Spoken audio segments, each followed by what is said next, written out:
in Utah, where we've been watching testimony play out in day 5 of the family murder plot trial. Defendant Kevin Elliss is accused of conspiring with his mother and sister to kill his brother-in-law, Matt Rastelli, then staging the scene to make it look like self-defense. Now, Ellis' sister, Catherine Rastelli, who was married to the victim, eventually pled guilty to her role in the murder and took the stand last week to testify against her brother. Today, we've been listening to Detective Joseph Nordin. Right now, he's on cross by the defense, and they're really asking to show the jury a 3D animation of the crime scene. Let's go back into court. 3D image of the scene, right? Can you stop there? Yes. Now this is interesting. By this far out, showing where the truck was, you can see the distance that it is from the truck up to the front door there, right? Yes, you can.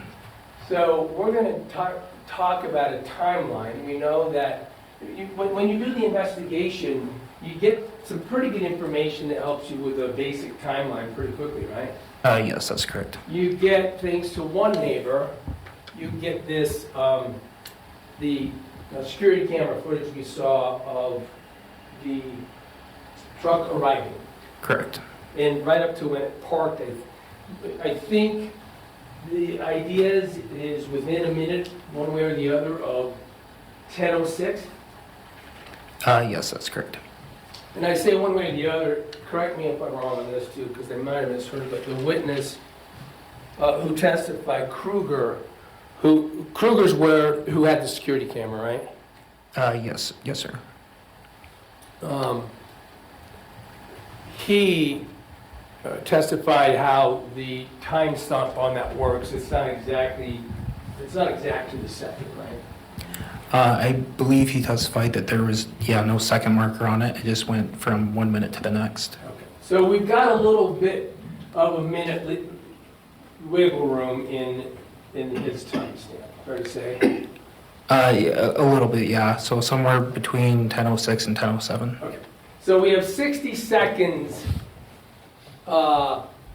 It could be as early as 1:06 or as late as 1:06:59. Correct. Yes.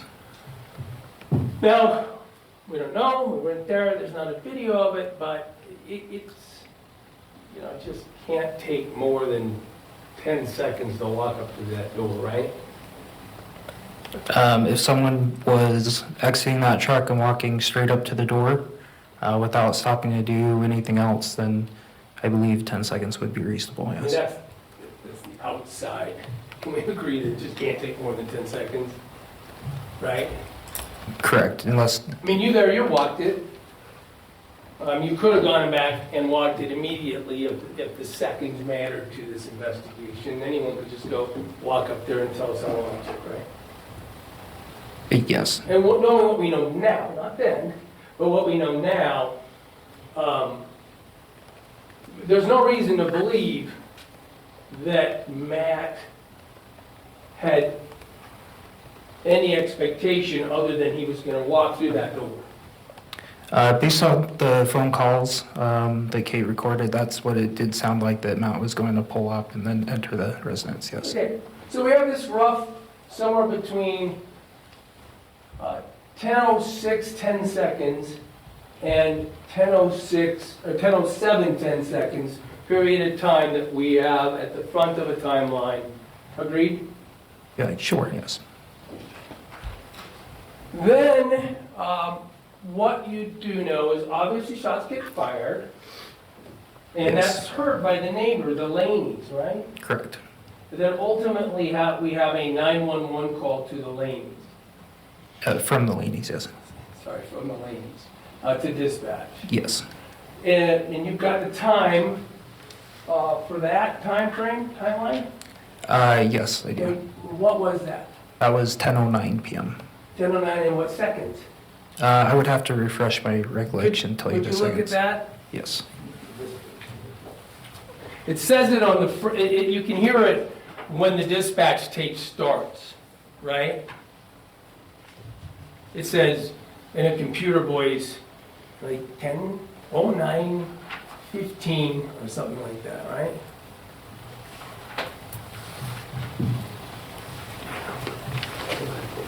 40? Oh. If I said, it sounded like that dispatch call said 10:09:40, does that sound about right? Yes, that sounds about right. So, I probably shouldn't have started writing because I bet that too. But 10:09:40, certainly they're not calling 911 before they hear gunshots, right? Correct. So now we have 10:09:40 seconds, and as early as 10:06, 2 seconds. 1 second. 10:06 flat, right? So 6 to 7, 8 to 9:40, we have 3 minutes and 40 seconds maybe, or as short as 2 minutes and 40 seconds.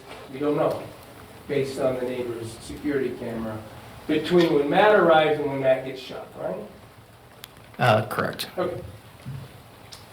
So, I think the lady said they thought it was like 2 minutes that they waited to call, but of course, they didn't know. They were just kind of going from what they recall. Fair to say?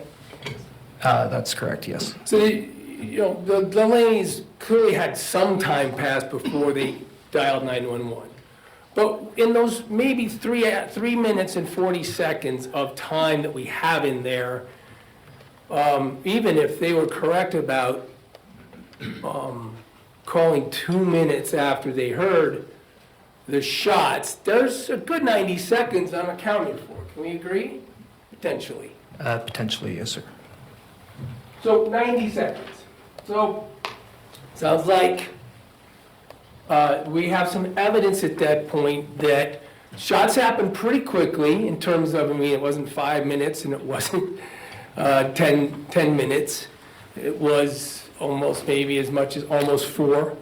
But lots can happen in 90 seconds. You can agree with that, right? Yes. I mean, you've seen, let's go to the farm. Go ahead and play it.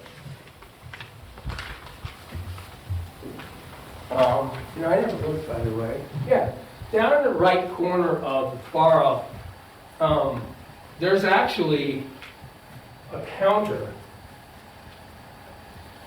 Susan got the trial. I didn't even realize that. So we can see on this counter at least what the faro does, right? Go ahead and play the faro. So this faro moves in, right now enters the door at 53 or 54 seconds into the faro. Moves around the house. Now stop it there. If you took what Laney said, Tracy said, about being at the kitchen counter, that's the only kitchen counter, right? That is correct. And we see there's, I'll just leave it at that. So, and to be fair, there are a few little places that Tracy does say she was in the kitchen at the counter, right? Yes, there is. I think you can tell me if you disagree, you're the case agent, but it sounds like what we happened to learn that she told Laney was probably the most description she gave about where she was. Let's only strike that. The most description she gave about where Matt was. From Tracy? Yeah, so Laney's, what Tracy told Laney, according to Laney, is that she's in the kitchen here. So she said where she was, but remember she also said what Tracy said that Matt did, right?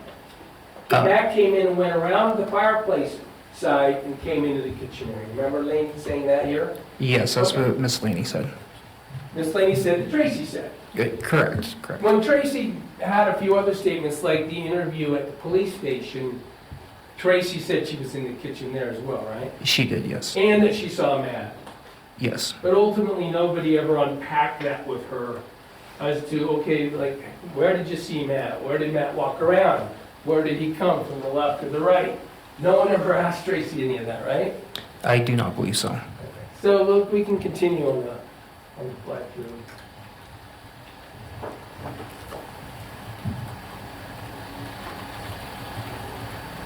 And stop.